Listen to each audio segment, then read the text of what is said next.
क्या आप जानते हैं शिव जी के केवल 2 नहीं 3 पुत्र माने जाते हैं। गणेश जी, कार्तिकेय जी और तीसरा जिसे समय के साथ लोग भूलते चले गए, उसका नाम था अंधक। कथा शुरू होती है कैलाश से।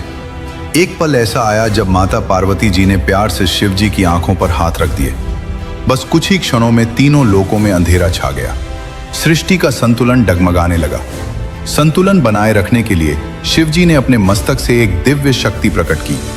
वो शक्ति पृथ्वी पर गिरी और जन्म हुआ एक अंधे शिशु का। अंधकार में जन्म लेने के कारण उसका नाम पड़ा अंधक। उसी समय असुर राज हिरण्याक्ष उस शिशु को अपने साथ ले गया और पुत्र की तरह पालने लगा। यहीं से अंधक का जीवन 2 दिशाओं में बंट गया, शक्ति शिव जी से और संस्कार असुरों से। जैसे जैसे वह बड़ा हुआ, उसका बल बढ़ता गया और उसके साथ अहंकार भी। उसने कठोर तप किया। ब्रह्मा जी प्रसन्न हुए। अंधक को वर मिला कि कोई देव, दानव या मानव उसे मार नहीं सकेगा। पर एक सीमा रखी गई, अधर्म की ओर बढ़ा तो वही उसका अंत बनेगा। वर मिलते ही अंधक अजेय हो गया। उसने तीनों लोकों में आतंक फैला दिया।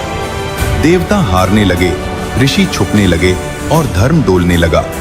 एक दिन अंधक का ध्यान किया कैलाश पर विराजमान माता पार्वती जी की ओर। वह अंधा था, फिर भी उस दिव्यता को महसूस कर बैठा। यहीं उसका वरदान टूट गया। देवताओं की पुकार पर शिव जी युद्ध भूमि में उतरे। आकाश गूंज उठा, धरती कांप उठी।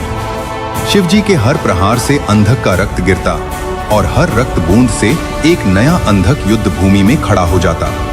कुछ ही पलों में सैकड़ों अंधक चारों ओर फैल गए। देव सेनाएं पीछे हटने लगी। तब शिव जी ने सप्तमातृकाओं को पुकारा। मातृकाएं प्रकट हुईं। जहां जहां रक्त गिरा, वहां वहां उन्होंने उसे समाप्त कर दिया। अब न कोई नया अंधक जन्म ले रहा था, न कोई छल शेष था।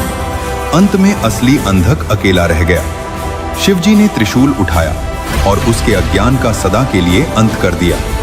मृत्यु से पहले अंधक बोला, प्रभु, मैं आपकी ही शक्ति से जन्मा था, पर अहंकार में आपको पहचान न सका। शिव जी ने करुणा से कहा, तुमने अपने कर्मों का फल पा लिया, अब मेरे गण बनो। इस तरह एक असुर का अंत हुआ और धर्म का संतुलन फिर से स्थापित हुआ। अगर यह कथा आपके दिल को छू गई हो तो दिल से एक लाइक जरूर करें और नीचे कमेंट में लिखें, हर हर महादेव।